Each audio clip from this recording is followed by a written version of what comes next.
Hi everybody and welcome back to another Legends of Runeterra video and the gameplay. Finally, the break is kind of over. We're back to gameplays and videos. This is a Rek'Sai Pyke deck. I found the Lurk archetype to be a little more alluring than I initially thought. And so this is the deck that we're starting out with. And just as a heads up for this video, I'm out of town still doing training for my job.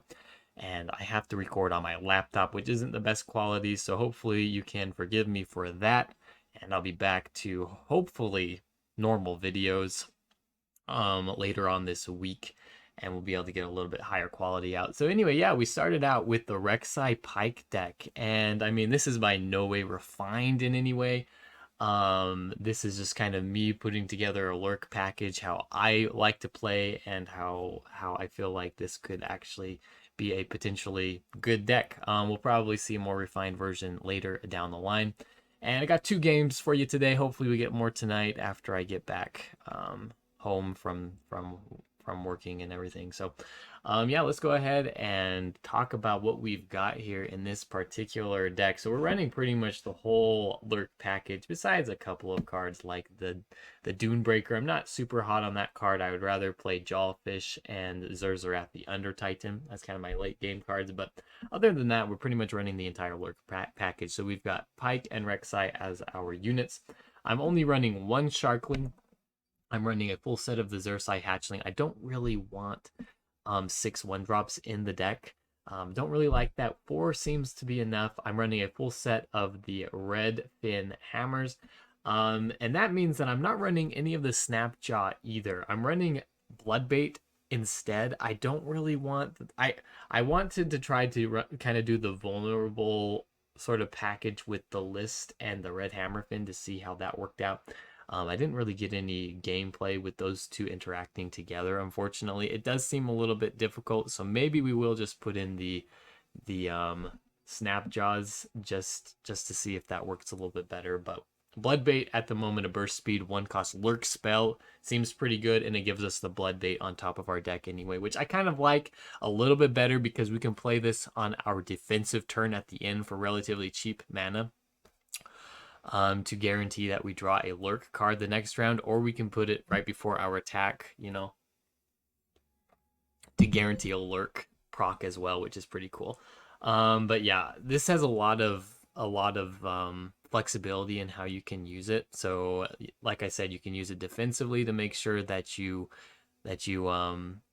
draw this so you can get a free attack. You can use this on your attack phase to make sure that you get the guaranteed Lurk proc. So yeah, there's just a lot of ways to use this card, a lot more flexible than the actual Snapjaw itself, so, and relatively cheap, so we're just going to put that in instead. We are running just 1 off of Bone Skewer just because I've got Pyke. Bone Skewer as a 3 of seemed a little excessive, and I don't really want to have a whole bunch of them.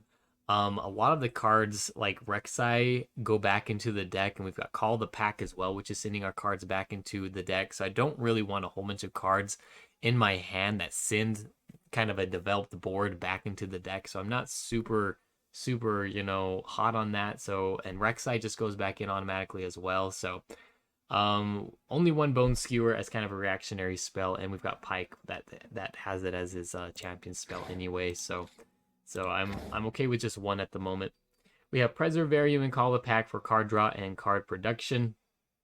And then we just kind of have, yeah, Rek'Sai, Xerxai, Caller, Pyke. I'm running 2 of Siphoning Strike. This is to help level up Pyke and to level up Rek'Sai. See, I kind of like the idea of Siphoning Strike because it does protect our units. We don't really have any protection spells in this deck. We've got Scrying Sands, which helps protect them a little bit, but the Siphoning Strike is a permanent buff that we can give to all the champions that we have. It helps level up Pyke faster because it counts as a strike.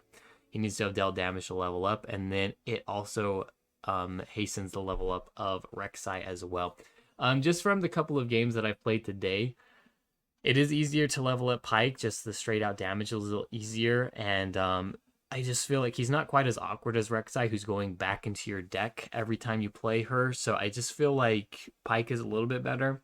I haven't even managed to level up Rek'Sai yet, which may be a little bit problematic. And I kind of feel this is just how I feel when I play her, and maybe this is the wrong way. I don't really want to play her onto the board before I can get a guarantee level up with her. And that may be bad.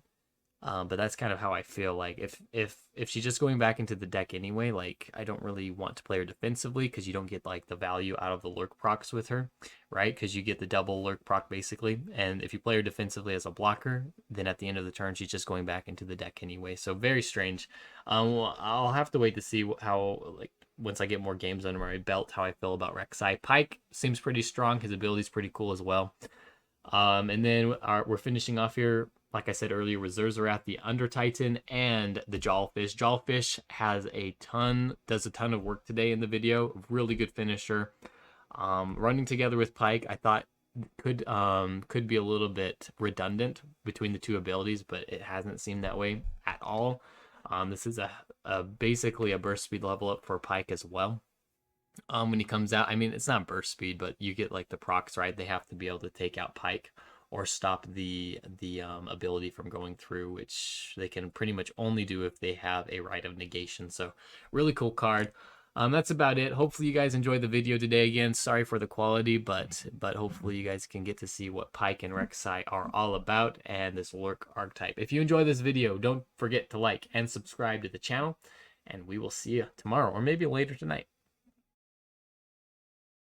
All right, we're going against Zoe, Lee Sin, Targon, Ionia. See what we can do against this deck. Hopefully they can't stop us. Okay, I think actually, do we keep Bloodbait? No, we're not going to keep Bloodbait.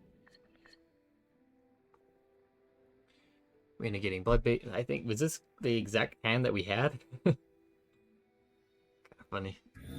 Preservarium, Jawfish, Zersai, Collar. We have a turn 2 play at the very least. I was trying to find my turn 1. I don't really want to find champions, but there's a good chance we end up pulling them. I'm gonna pass here. Didn't find our hatchling, unfortunately. And generally they don't have a turn 1 play, I don't think. I guess Zoe. We will pass. We do have a couple of ways to take out Zoe in this deck. Scrying Sands is actually pretty good. I actually think that we may use it here. And then go into Preservarium.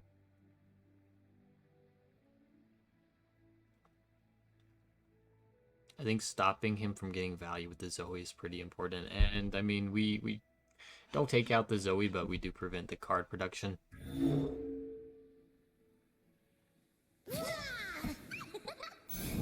And we may even force out like a Cal Cascade or something. Thirsty Collar is pretty good, I think. We may even wait to play Preservarium now. But yeah, if he plays like Pal Cascade, I think I'm fine with that. Because that's... he doesn't get the card draw.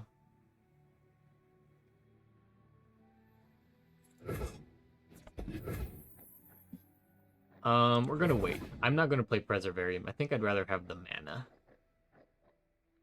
Unfortunately, we didn't draw 2 drops either.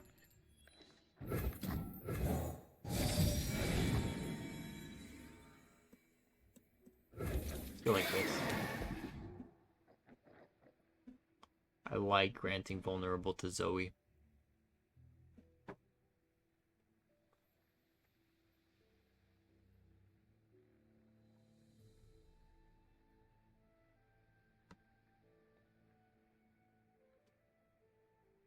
This is going to be a long game.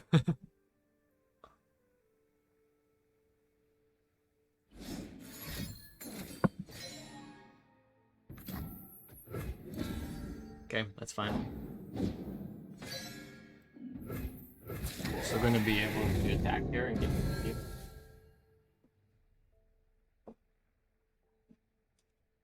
And I guess if he wants to block, he can. I think he would have blocked with Cal Cascade if he'd have had it.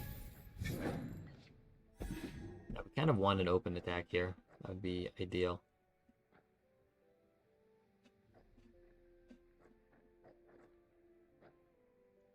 we could also go for Siphoning Strike. We don't have our champions, though. Yeah, there's a couple things we can do here. I think we go for the Redfin Hammer Snout in most cases. Mystical levitation requires concentration. I think we gotta try for it. Let's see if he's got the Pale Cascade. There's a good chance he does. Okay. Perfect. I think he would have used it to kill my Xerxai Collar, so I was pretty safe playing that. It's annoying he's got a second one. I think we still have to kill it, don't we? I think we have to. I think he gets too much value out of it later on. We saw the Redfin Hammer Snout to kill this thing. And we can guarantee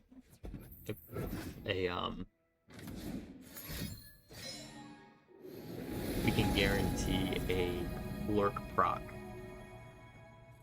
as well. So we're in a pretty good spot, I think.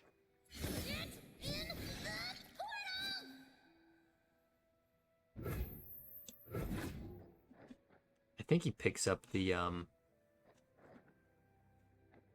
spell shield, to be honest.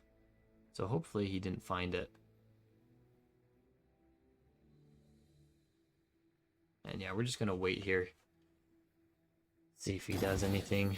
Alright, I think we have to start out, well, yeah, I think we have to start out with this. This will force out the spell shield if he's got it. And at that point, I'm not going to be able to, actually, maybe I can.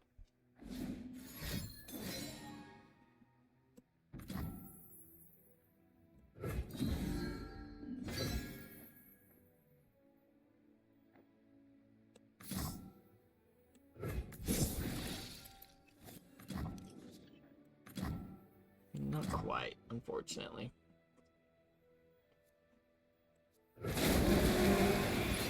So much damage.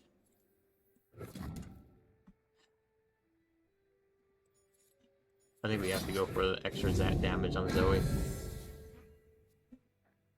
I had one more mana there, I would have been able to kill it with Preservarium and the Snapjaws. Oh well. I think we play this now, don't we?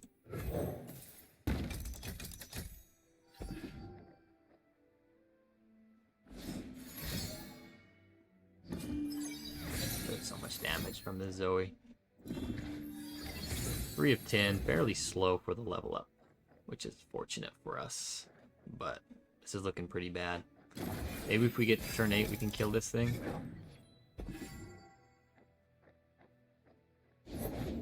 Only I can endure the dragon's fury.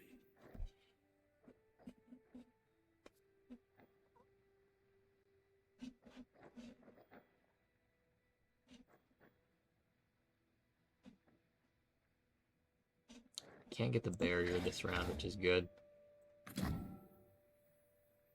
I think we do just play the snapshot form here. We get the Lurk proc, awesome.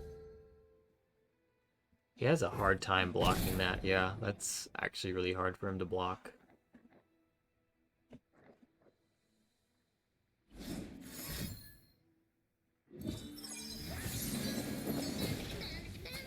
Is he gonna pull in? Seems questionable.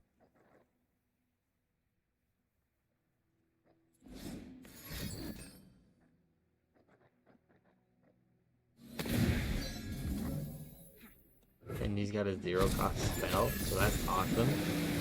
Worked out pretty well for us there.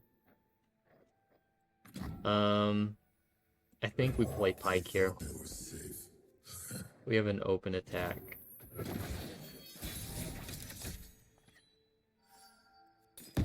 Potential kill on this thing. And I think we gotta go for it.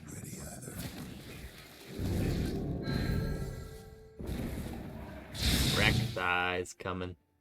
That's awesome. That actually worked out really well. So he's got to have 2 burst speeds to protect the Lee Sin. But we get the kill on the Zoe for sure. Well, we should. I mean, Hush. I guess Hush. So, not necessarily.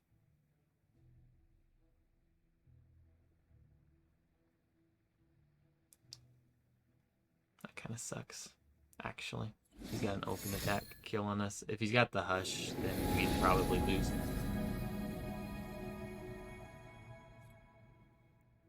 And there's not much we can do about it.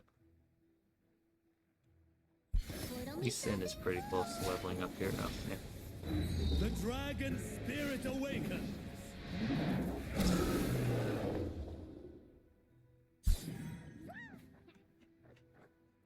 So if he's got Hush, what we have to do is put out double Xerxes Collar. Oh, he's searching for it. He top decks it. Sometimes you're just not meant to win. Okay, he doesn't have it. Awesome. That's really good. I think we still put out double Xerxes Collar into Jawfish, because I've got a feeling he's going to do Zenith Blade. Conflict is all in the mind. Before attacking here.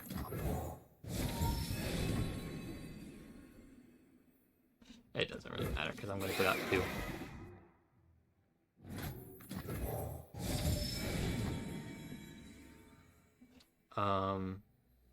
Xerxes Hatchling is pretty good.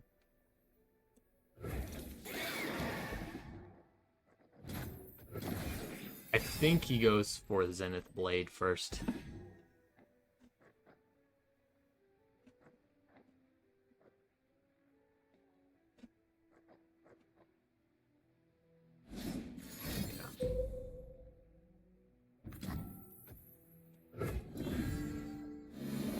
The question is, how does this interaction work?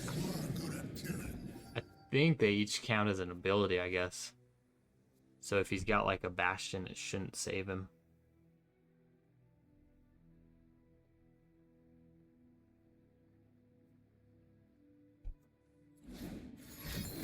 I don't think it saves him. We'll find out, I guess.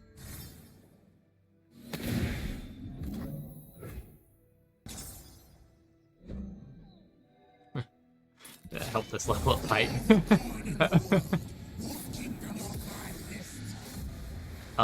Yeah, and he should have just lost. So that should be a game. Like, that was amazing, actually, that Bastion ended up protecting him like it did. But now we know how the interaction works. That's a pretty strong interaction that they each count as their own proc, right? So it's pretty crazy that he actually had a card that could have saved him had we not put out both of these Xerxes Collars. And now he's probably just tilted, so gonna rope us until we win. He shouldn't be able to do anything here. But I think the order that we did that was pretty important, that we put out the Xerxes Collars. I mean, I didn't know at that point that he had a Bastion. I didn't know how the interaction was going to work. But if I hadn't put out those 2, we wouldn't have killed him.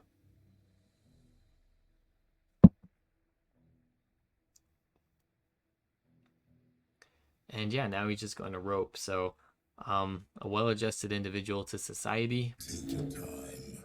I know where this Which is pretty cool, considering this is a Zoe Lee Sin player. And, yeah, we killed 2 Zoes, killed a Lee Sin. It's not like he didn't draw well into his champions as well.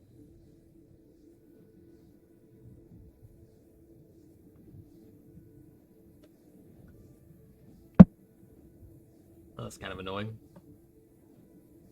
Otherwise, a pretty good game, being interrupted by... We didn't even get the Lurk proc. We could have guaranteed it with the Scrying Sands, but whatever. He shouldn't have anything here to stop us from winning. He would need, like, multiple Hushes. And it looks like he's just going to let it go down. Let me hit. Okay. Perfect. Minus 20. Okay, Pyke I think is done talking now. So yeah, got the win there. Pretty cool. Finished off the game. Got our Lurk procs. Pyke level up. We saw Rek'Sai about to come in, but just kind of used her for the buff and then went for the Xerxes Collars instead. So pretty cool. Enjoyed that a lot. Okay, we're going against a Zillion Echo deck. First time we've seen this so far. This is Piltover Zon Shurima. We're trying our Lurk deck with Pyke Rek'Sai, and we're getting rid of everything but Call the Pack. And hopefully we find some things, and we do not. We've got a lot of early game Lurk cards in this deck, so hopefully we can find it before this guy develops a little too much here. And he should be able to level up the Echo pretty fast, I imagine, in this sort of predict deck. Oof, that is bad. I think we gotta go like this. Oh man. I think we run like 13 spells. About 13 spells in this deck, which is unfortunate because we've drawn 4 of the 13.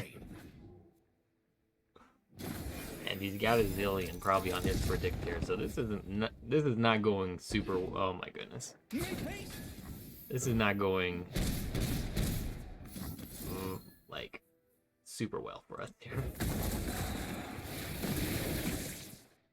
Okay, awesome.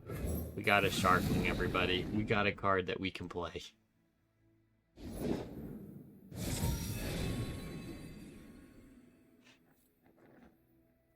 No Elnux, at least. But how many times has he predicted? 1, 2, 3?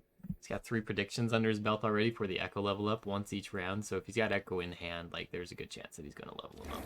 Okay. Want to make a few extra boards? Yes! I mean, sure, you know, whatever. We're just probably going to be in trouble here. Okay. I got a feeling he's got Echo. Just the amount of times he's predicted, he's got to have chosen it, right? And that really sucks. Oh my goodness. What is going on? Which one do we want to draw here?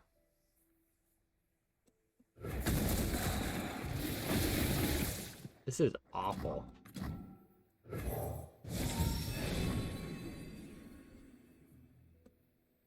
I think honestly we do have to go for the Rek'Sai. We can grant this Zillion vulnerable too, which is pretty strong.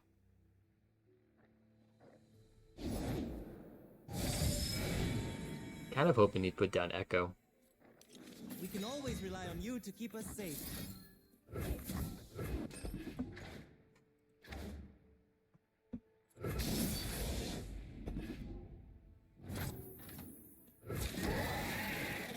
Be able to kill everything else here.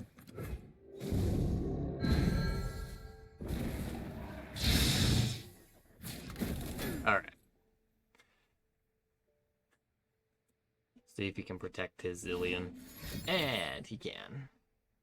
I mean, that's fine. I think it's okay. All in all, I'm not super upset. Next round, we return 5. So we forced some cards out of him early, which is great. So if he's got Echo this next round, we may be able to get a Siphoning Strike on this guy and be able to kill the Echo before he levels up. Or not, I mean after. He's going to level up because I think he's already leveled up. See what I've learned? I don't think he's got it. That's interesting. So let's go like this. Let's see if he's got another Scrying Sands. I could totally see that. I mean, I think that's fine. And we have to go for the Zurzarath Undertaker here. That just sucks, but we haven't drawn any of our early game units.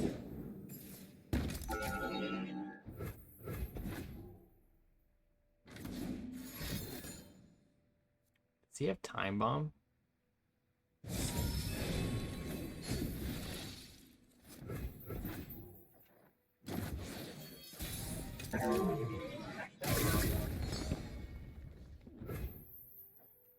So bad. I think we have to threaten to kill the Zillion, and we don't get the Lurk Brock. Pretty bad. Satisfied? An expert is at work. 1, 2, 3, 4, 5, 6, 7, The 8. scene tells me all I need. Always. go for another Zer's Undertaker. Like, out of all these cards that I have pulled, this is insane that I haven't pulled my early game.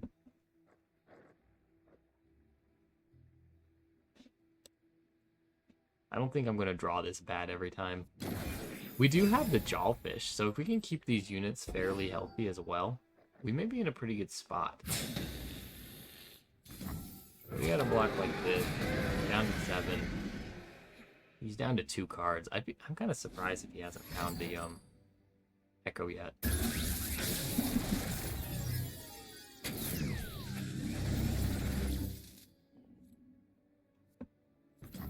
I'm okay with this. Keep our units alive. Down the Dune Keeper or Dune Breaker here. If he puts down Echo, I can use Bone Skewer.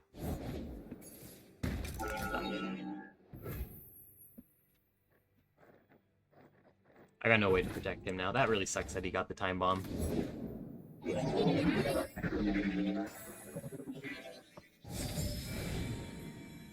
He's predicting out the wazoo here. We can undo what has been done. We can, Timekeeper. Let me show you.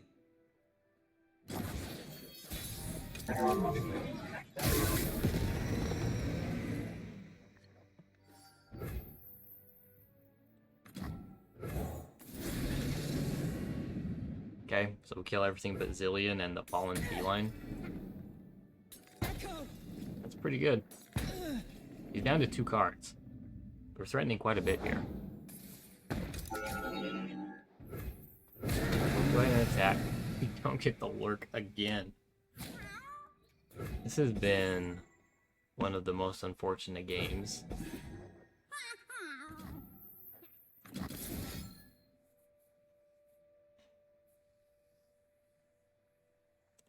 I actually think we put this back on top.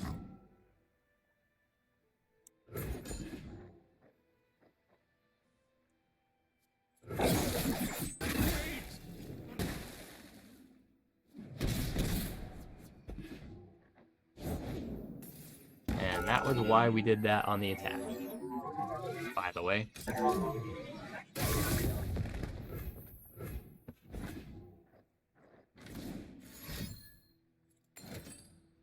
Concurrent timelines. What is the deck? Yeah, and so now we get another Jaw Hunter on the top, which is pretty cool. A Jawfish, I mean, not Jaw Hunter. He does take out this Zer'Zerath the Undertaker, though. This has been a really unfortunate game for me. Phew! Reeks of time anomalies. That was the same stat line. I've been waiting for this. I think we gotta go like this. Do Call the Pack? I don't think we want Preservarium at this point. Let's actually skip.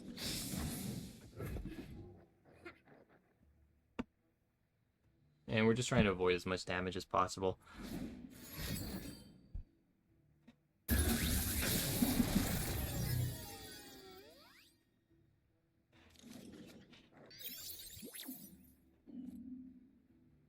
See what he pulled here.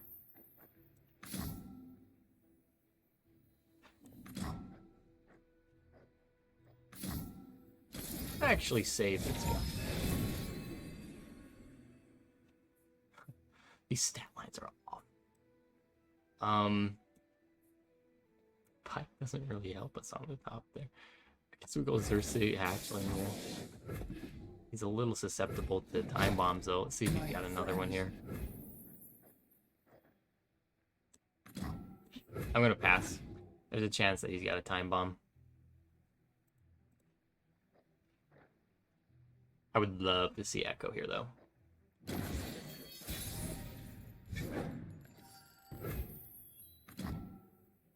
Alright, let's go Xerxes Hatchling first. Into second Xerxes Hatchling. Into Jawfish. Pretty good. That's nice. As long as he doesn't have 2 time bombs, we're good. If he had a time bomb there, I would have started out with the Jawfish, but where he played... Hey, he got 2 fallen felines. But where he played that one, I know he can't proc the time bomb immediately. He knows I've got the Jawfish, I think. We're not going to get Rek'Sai out this round. Wash away all the Yep. troubles you.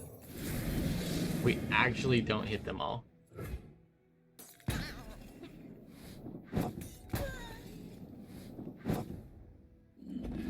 And our opponent surrenders. Alright, so we had the Fearsome there, we had Overwhelm as well. Not to mention the other unit. There's a pretty good chance we were going to get a Lurk proc there, although I wasn't very lucky that game. We actually ended up winning, which is surprising, considering how awful we drew. We did. We finally found our hatchlings near the end of the game there. We didn't find any of our 2-drops ever. And, well, besides, I mean, 2-drop units. We found Call of the Pack or whatever, but that was pretty rough. That was pretty rough.